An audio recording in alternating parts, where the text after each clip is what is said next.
Most expensive car repairs don't start with a bang. They start with something small: a fluid change you delay, a warning light you reset, a shortcut that should be fine. The problem isn't dramatic failure, it's quiet neglect. A small issue left alone slowly compounds until one day you're staring at a $3,000, $4,000, or even $5,000 repair bill.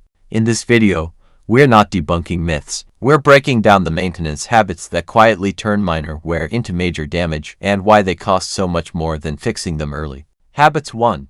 Topping off your tank after the nozzle clicks. It feels logical. If you can squeeze in a little more fuel after the nozzle clicks, you're getting more for your money. A few extra seconds at the pump doesn't seem like a big deal, but that small habit can quietly damage one of the most overlooked systems in your car, the evaporative emissions system. When the nozzle clicks off, your tank is already at its designed capacity. Forcing more fuel in can push liquid gasoline into the charcoal canister, a component meant to store fuel vapors, not raw fuel. Once that canister becomes saturated, it breaks down, and replacing it can cost up to $1,000. That's not the only cost. Excess fuel often gets pulled back into the pump hose, but it still registers on the meter. That means you may be paying for gas you never actually keep. On newer vehicles, repeated overfilling can also damage pressure sensors and seals that monitor fuel system integrity. What feels like getting your money's worth slowly stresses components designed to operate within precise limits. This isn't a dramatic failure. It's gradual system misuse. A simple habit at the pump turns into warning lights, failed emissions tests, or an unexpected four-figure repair, all from trying to add a little extra. Habits 2. Skipping transmission fluid changes because you're afraid it will cause slipping.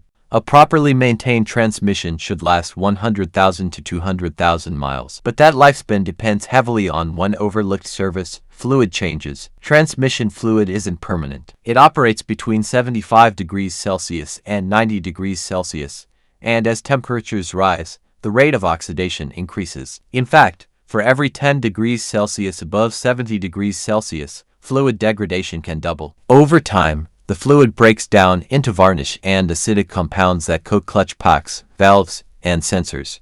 When fluid degrades, it loses its ability to lubricate, cool, and provide proper friction. That's when shifts become rough, clutches overheat, and internal wear accelerates. What begins as slightly dirty fluid slowly turns into internal damage. Many drivers delay fluid service because they've heard that changing it can cause slipping. The truth is more specific. If a transmission is already slipping due to worn clutches and contaminated fluid, replacing that fluid can remove the friction material that was masking the damage. In that case, the failure was already there. The service didn't cause it. It exposed it. The damage happens when fluid is ignored for too long. Regular service intervals, often every 30,000 to 40,000 miles, or 40,000 to 50,000 miles under heavier use like towing, traffic, or mountain driving, keep clutches cool and components protected.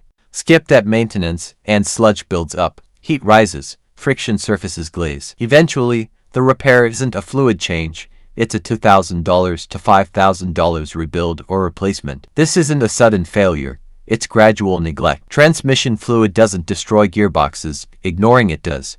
Habits 3. Assuming low mileage means low maintenance.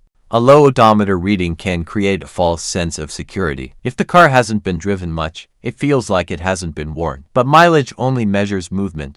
It doesn't measure time. Fluids age whether the car is driven or not. Engine oil absorbs moisture from condensation. Coolant slowly becomes acidic. Brake fluid pulls moisture from the air. Fuel can oxidize, separate, and form deposits inside the system. None of that requires miles, only time. Rubber components age the same way. Belts and hoses dry out. Tires develop internal cracking and flat spots. Seals shrink. Batteries discharge gradually, even when the voltage appears normal. A parked vehicle isn't frozen in time. It's slowly degrading. Short trips can accelerate the problem. When the engine doesn't reach full operating temperature, moisture doesn't burn off and combustion remains incomplete. That leads to sludge formation and internal contamination. What feels like gentle use can quietly become harsher on the engine than consistent highway driving. The real danger isn't driving too much. It's assuming sitting equals preservation. When maintenance is skipped because mileage is low, fluids break down unnoticed, seals age unmonitored, and systems deteriorate silently. By the time warning signs appear, the repair isn't preventative, it's corrective. Low mileage doesn't reduce maintenance needs. In many cases, it increases them. Habits 4.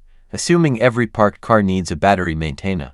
When a car sits for a while, it's common to assume the battery needs constant support. A maintainer feels like preventative care. Plug it in and forget it. But most healthy batteries can hold their charge for several weeks without assistance, especially in moderate temperatures. A vehicle parked for a week or two typically does not require a trickle charger at all. The issue arises when maintenance becomes excessive or improperly applied. Not all battery maintenance are the same. Basic or low-quality chargers can overcharge a battery, especially if they lack automatic voltage regulation. Over time, overcharging accelerates electrolyte loss, increases internal heat, and shortens battery lifespan. Even a good battery can be damaged by constant improper charging. What begins as preventative care slowly turns into premature wear. Instead of extending battery life, misuse reduces it. There are situations where a maintainer makes sense: vehicles stored for months, particularly in cold climates, or cars with parasitic electrical draw. In those cases, a smart maintainer that monitors voltage and adjusts output is appropriate. The key factor isn't whether a car is parked, it's how long, where, and the condition of the battery. Over-maintaining a healthy system can be just as harmful as neglecting a weak one. Good maintenance isn't about doing more, it's about doing what the system actually requires. Habits 5. Silencing a squealing belt with soap or belt dressing instead of fixing the cause. A squealing serpentine belt is not just noise, it's a warning. When a belt squeals, it's usually slipping. That slip can be caused by belt wear, glazing, contamination from fluids, pulley misalignment, or a weak tensioner. The sound is friction, and friction means something isn't gripping correctly.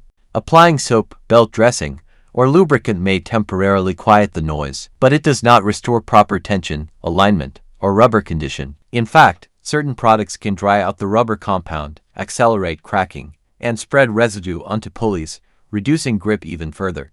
What starts as a simple $30 belt replacement can escalate into something larger. If a slipping belt overheats, it can lose structural integrity. If it fails completely, you may lose your alternator, power steering assist, water pump circulation, or air conditioning, depending on the system design. A failed belt in traffic isn't just inconvenient. It can lead to overheating, electrical shutdown, or loss of steering assist. And once pulleys or tensioners are damaged from prolonged slipping, the repair cost climbs well beyond the belt itself. The correct approach is inspection. Look for glazing, cracking, fraying, or looseness. Check the tensioner and pulley alignment. Replace worn components rather than masking the symptom. Silencing the sound doesn't remove the stress. It only delays the repair, and delayed repairs are always more expensive than timely ones. Habit 6.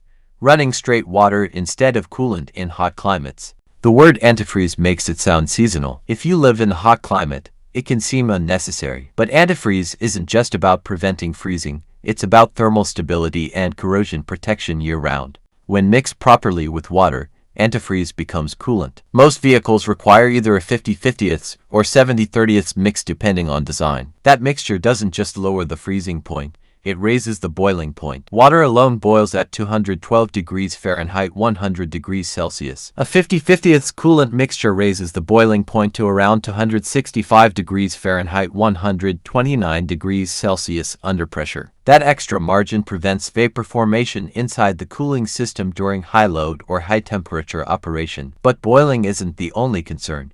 Coolant contains corrosion inhibitors designed to protect aluminum heads, radiators, water pumps, and engine blocks. Straight water, even distilled water, cannot prevent internal corrosion over time. Without those inhibitors, metal components slowly oxidize, pit, and degrade from the inside. What begins as a cost-saving shortcut can escalate quickly. Overheating stresses head gaskets. Warped cylinder heads become possible. Radiators and water pumps fail prematurely. In severe cases, engine blocks can crack. Repair costs range from $1,000 for cooling system components to $2,000, $8,000 for head gasket or engine damage. The danger isn't immediate, it's cumulative. Improper coolant mixtures quietly reduce thermal margin and corrosion protection until the system fails under stress. Coolant isn't optional in hot climates, it's a chemical protection system, not just a winter additive. Habit 7. Prefilling the oil filter on modern engines. Prefilling an oil filter used to be considered good practice, especially on older engines with large, vertically mounted filters. In those cases, filling the filter reduced the time it took to build oil pressure on startup. But modern engines are different. Many oil filters are mounted sideways or inverted. Attempting to prefill them often results in spilled oil, contamination, or oil entering the wrong side of the filter element. Introducing dirt into the clean side of the filter defeats the entire purpose of filtration. Modern oil pumps are designed to build pressure within seconds of startup. The system primes quickly, and the brief delay does not leave the engine unprotected under normal conditions. The greater risk today is improper installation. Overhandling the filter increases the chance of debris contamination or improper gasket seating. A poorly seated gasket can lead to oil leaks, pressure loss, or in extreme cases, sudden oil starvation. What begins as an attempt to protect the engine can introduce unnecessary risk. The correct approach for most modern vehicles is simple. Apply a thin layer of oil to the gasket, install the filter hand-tight to specification, and allow the oil system to prime naturally. There are exceptions. Certain large diesel engines or vertically mounted filters may still benefit from pre-filling. But applying an outdated technique without considering system design can create more problems than it prevents. Good maintenance evolves with engineering. Practices that worked decades ago aren't always appropriate for today's engines. Habits 8.